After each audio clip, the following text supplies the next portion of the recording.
Ako si Rodolfo, operator ng DTF machine dito sa Transfer It LCC. Ito ay ginamit ng 7 araw na may total na 58 meters.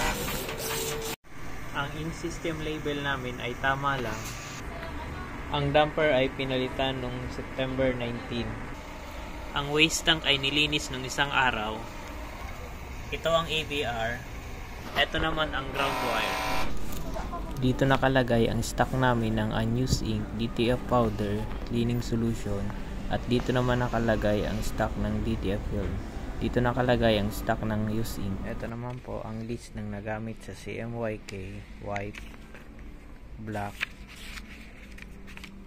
yellow,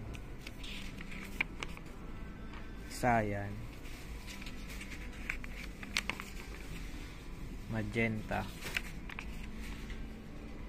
DTF powder, DTF film. Ito naman po ang output monitoring, at ito naman ang daily checklist.